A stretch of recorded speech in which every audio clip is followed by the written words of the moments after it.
Did you see President Barack Obama put the smack down on Donald Trump and claim that the Trump economy was really the Obama-Biden economy? It happened on the campaign trail on Wednesday, October 10th in Pittsburgh, Pennsylvania. Here's what happened.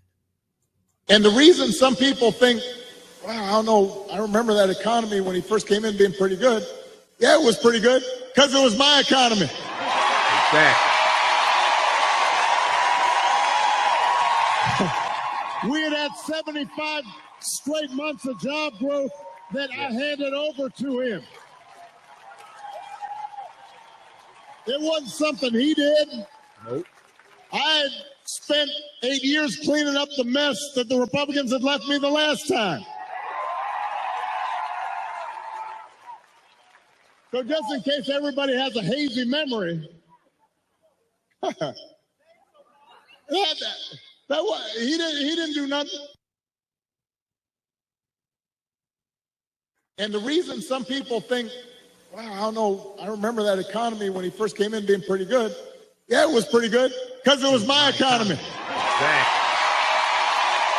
Exactly. We had 75 straight months of job growth that I handed over to him. It wasn't something he did. I had spent 8 years cleaning up the mess that the Republicans had left me the last time. So just in case everybody has a hazy memory, he didn't do nothing. Exactly. Donald Trump didn't do anything except inherit a healthy economy. The unemployment rate was 4.7% in January 2017 when Obama-Biden left the White House.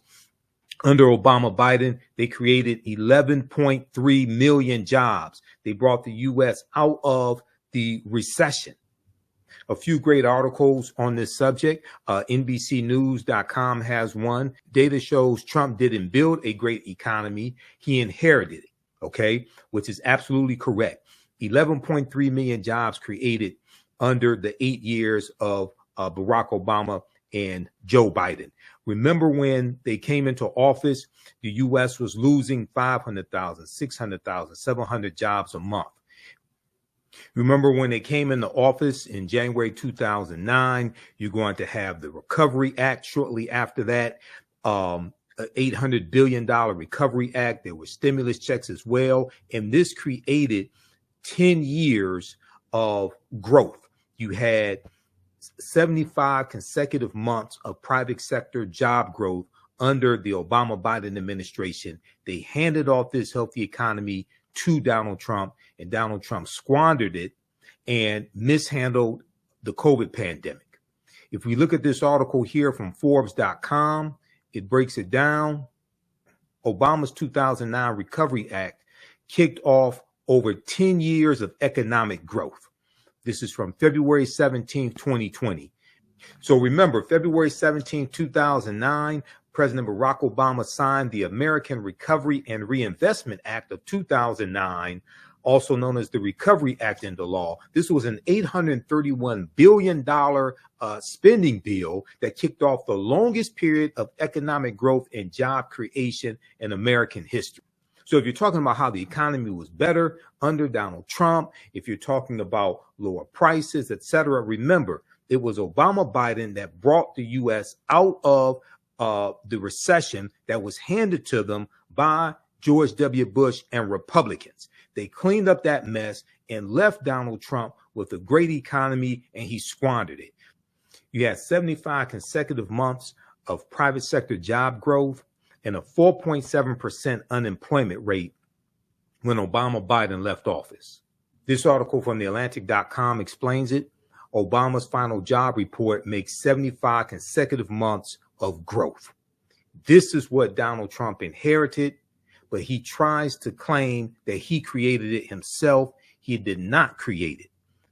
And for those who say they want Donald Trump back in office because they had money because of stimulus checks during the Trump administration, keep in mind that that was Congress that passed that, and there was a Democratic Congress that won the midterm election in 2018 who fought for larger stimulus checks. But that was Congress that passed those two coronavirus bills. Donald Trump signed it into law. Donald Trump was so vain, he insisted that his signature be on those checks, which actually held up the disbursement of those checks. Now, under the Biden-Harris administration, you had the $1.9 trillion American Rescue Plan in March of 2021, and you had $1,400 stimulus checks plus, because some of them were larger than that. So the checks coming from the Biden-Harris administration were larger than the ones coming from the Trump-Pence administration. But also you had the child tax credit, which lifted hundreds of thousands of African-American children out of poverty. And it was that $1.9 trillion American Rescue Plan that no Republicans in the House or the Senate voted for. No Republicans in the House of Representatives or the U.S. Senate voted for that bill. This is the bill that brought us out of COVID, rejuvenated the economy. You've had 42 record highs from the stock market. You've had 16 million jobs created, 2.4 million jobs for African Americans. And I encourage people to take a look at this fact sheet from whitehouse.gov. Fact sheet: the Biden-Harris administration advances equity and opportunity for Black Americans and communities across the country. This one came out February 27, 2023. It's a 36-page document that walks you through how the policies from the Biden-Harris administration are helping the African-American community. They talk also about the $1.9 trillion American Rescue Plan, the fact that 60% of the fact that you've had the fastest growth of African-American owned businesses in 30 years. Also, $17 billion for HBCUs. You've had the median household net worth for African-American households increased by 60%. And they talk about how the American Rescue Plan, the Inflation Reduction Act, all these other bills, the $1.2 trillion infrastructure bill, are helping the African-American community. Okay, so proper documentation ends all conversation. Check this out at whitehouse.gov. Share it with your friends as well. Share the facts, do the research, compare that to what Donald Trump and Republicans are talking about. Compare that to his Agenda 47. Compare that to Project 2025.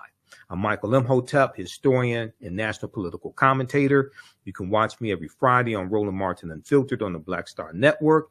You can also watch me on my show, the African History Network show, Sundays, 9 p.m. to 11 p.m. Eastern Standard Time. Visit my website, AfricanHistoryNetwork.com.